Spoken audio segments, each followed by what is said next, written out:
Annabelle, la historia real y su relación con los Warren.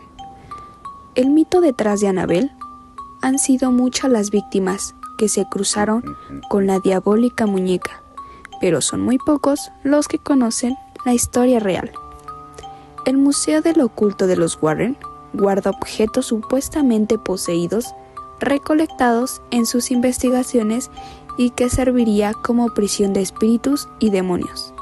Los Warren fundaron desde la década de los 50 la Sociedad de Investigación Psíquica de Nueva Inglaterra y abrieron en su casa de Monroe, Connecticut, un museo del ocultismo, lugar donde se encuentra hasta la fecha la muñeca Annabelle, dentro de un aparador, con un mensaje donde se pide no abrirlo por ningún motivo.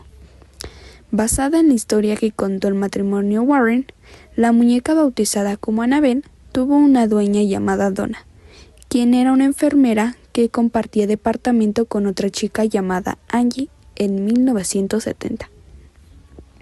Donna recibe la muñeca de su madre y la coloca sobre la cama, pero un detalle llamó su atención.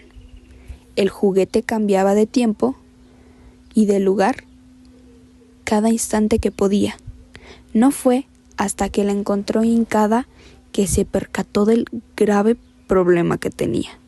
A diferencia de Annabelle de la ficción, la original es de trapo y no de porcelana. Annabelle comenzó a aparecer en diferentes habitaciones. Las chicas pensaron que tenía un intruso o alguien que entraba a la casa a mover la muñeca y dejar mensajes tétricos, pero para estar seguros,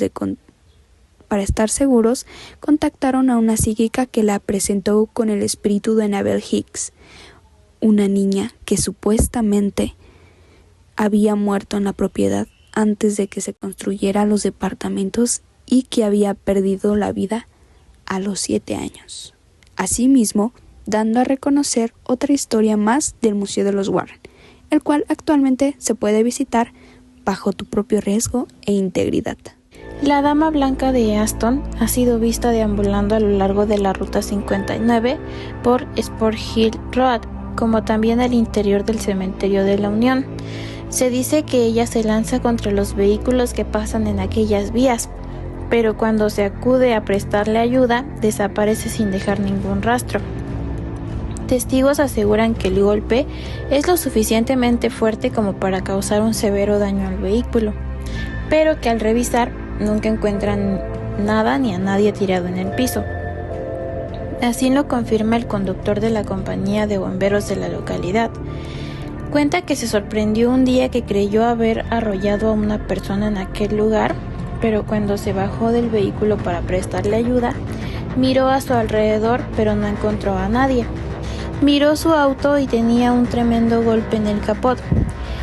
El Union Cemetery, a pesar de tener más de 300 años, aún se encuentra en uso, y lo que lo hace más llamativo son sus cientos de lápidas antiguas que, por el paso del tiempo, muchas de ellas prácticamente son inteligibles, decoradas con murciélagos, calaveras y tétricas figuras de ángeles lamentándose, crean un ambiente realmente espeluznante.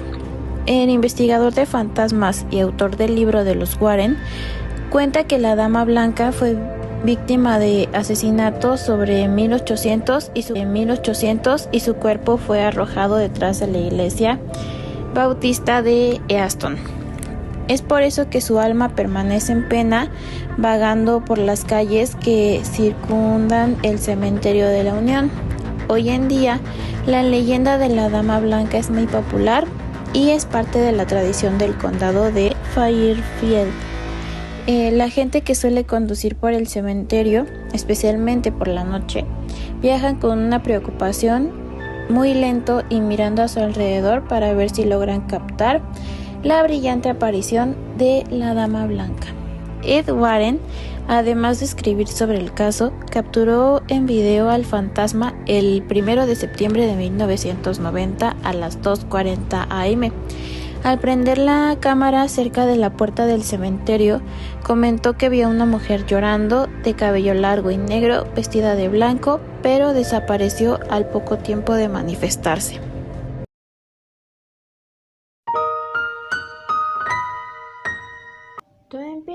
16 de febrero. Se cuenta que un hombre llamado Archie James Johnson asesinó a su casero, Alan Boone, con 16 puñaladas. Sin embargo, se dice que este es uno de los primeros casos de asesinato bajo posesión demoníaca. La historia comienza el 3 de julio de 1980, cuando a sus 11 años comienzan las posesiones. Cuenta que desde esa época empieza a tener recurrentes pesadillas de un ser horrible. Dice que era un hombre con ojos grandes, con una cara demasiado demacrada. Tenía rasgos animales, dientes afilados, orejas que terminaban en punta, cuernos y pezuñas. En sus sueños, este hombre siempre se le acercaba y le decía: «Ten cuidado». Estas pesadillas cada vez se marcaban más su psiquis y comenzó a quedar traumado poco a poco. Cuentan que en alguna ocasión, en esta pesadilla, este hombre lo amenaza con llevarse su alma, cosa que lo afectó demasiado. De pronto, en algunas mañanas, amanecía con rasguños y golpes inexplicables. La familia cuenta que el hombre comenzó a hacer ruidos extraños mientras dormía y hablar idiomas que jamás un niño de 11 años podía conocer. Se dice que a él le daban convulsiones tras una pesadilla. Estas se volvían cada vez más agresivas. Es ahí cuando, después de haber tratado con varios curas, uno de ellos decide llamar a Ed y Lorraine para que lo ayuden, ya que estaban seguros de que no era una simple enfermedad psicológica, sino que en verdad un ente lo estaba acechando. Ellos cuentan que cuando llegaron al ver al hombre, Lorraine comenzó a ver una sombra espesa y oscura tras de él. Ella dijo que sin duda alguna era una energía demoníaca y que trataba de poseerlo.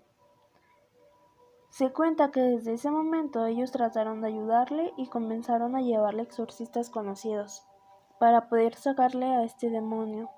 Dijeron que tuvieron que tener 3 rituales donde se sacaron un total de 43 demonios. Al terminar los exorcismos, le recomendaron a la policía que estuvieran pendientes de él, pues no se sabían si podían volver. Es así como en el año de 1981, tras estar limpio por varios meses, vuelve este ser demoníaco, y según dice, él fue quien lo poseyó para matar a su casero. Sin embargo, la policía nunca le creyó, ya que no habían pruebas de su posesión. Es así como lo sentencian a 10 años de prisión.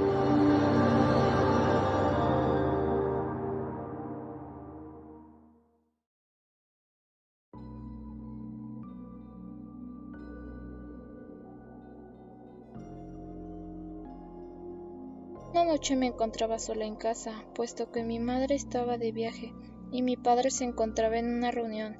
Además, mis hermanos estudiaban. Las noches anteriores a esa había estado soñando cosas extrañas. No les daba mucha importancia, pero sí me asustaban, tanto que pasé a dormir con mi papá en los días que mi mamá no estaba. Esa noche me encontraba limpiando la sala de estar. Siempre que estoy sola en casa mantengo una televisión encendida, porque no me gusta estar en silencio. Cuando me voy a dirigir hacia la cocina, oigo una voz que me susurra: «Oye». En ese momento me asusté un montón. Me pegué hacia la estufa y empecé a escribirle a una amiga lo que me estaba pasando. La luz de la cocina empezó a parpadear y la televisión que estaba encendida antes se había apagado. Cabe recalcar que yo estaba sola en casa. Tan solo se escuchaba el sonido del reloj.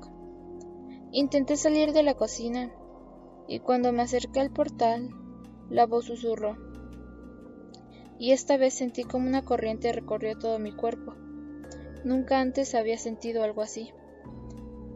Saqué el valor de donde pude y corrí hasta el balcón. Ahí esperé hasta que llegó mi hermano.